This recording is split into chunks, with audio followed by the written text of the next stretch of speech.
Corn is not just food. Corn is infrastructure. It feeds people, animals, machines, and systems. It shapes economies, landscapes, and diets. And yet, most people interact with corn without realizing it. Corn's scientific name is maize. It belongs to the grass family, Poaceae. This places it alongside wheat, rice, barley, and oats. But corn is different. Wild corn does not exist.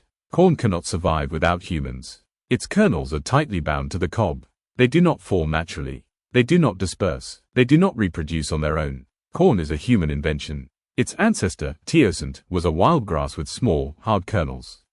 Through thousands of years of selective breeding, indigenous peoples of Mesoamerica transformed teosinte into corn.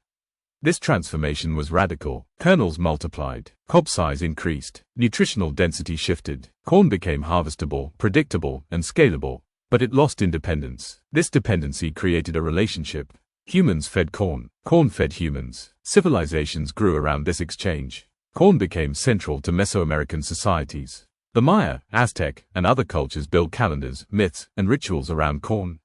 Corn was not a crop. Corn was identity. Botanically, corn is an annual plant. It grows tall, producing a central stalk with leaves arranged alternately.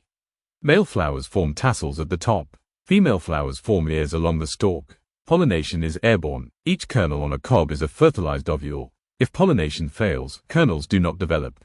Corn depends on synchronization and density. This made early agriculture complex. Corn's structure is efficient. Tall stalks capture sunlight. Broad leaves maximize photosynthesis. Kernels store carbohydrates densely. Energy, compacted. But corn has a weakness. Its nutrients are not fully bioavailable unless processed. Untreated corn can cause deficiencies, particularly niacin deficiency. Ancient cultures solved this. They developed nixtamalization, a process using alkaline solutions to treat corn. This unlocked nutrients, improved flavor, and increased digestibility. This was food science before science. Without nixtamalization, corn-based societies would not have survived. With it, they thrived. Corn traveled globally after European contact. It adapted quickly to new climates. Africa, Europe, Asia. Corn does not ask permission. It adapts. It replaced or supplemented local staples. In some regions, it saved populations from famine. In others, it disrupted food systems. Corn is powerful. Culinarily, corn is versatile. Fresh, dried, ground, fermented. Sweet corn is eaten as a vegetable. Field corn becomes flour, starch, syrup, and fuel. Most corn is not eaten directly by humans. It becomes feed, ethanol, sweeteners, and industrial inputs. Corn is hidden in modern life. Corn is in plastics. Corn is in fuel. Corn is in medicine. This ubiquity is unmatched. Nutritionally, corn provides carbohydrates, fiber, B vitamins, and antioxidants like lutein and zeaxanthin. It is not protein-rich, but it is energy-dense. Corn fuels work. Culturally, corn occupies different roles. In some cuisines, it is sacred. In others, it is mundane. In industrial systems, it is invisible, but it is always present. Agriculturally, corn demands resources. Water, nitrogen, land. Modern monocultures stress ecosystems. Traditional polycultures, like the Three Sisters system, balanced corn with beans and squash. Corn needed partners. Those systems supported soil health and nutrition. Modern systems often ignore this wisdom.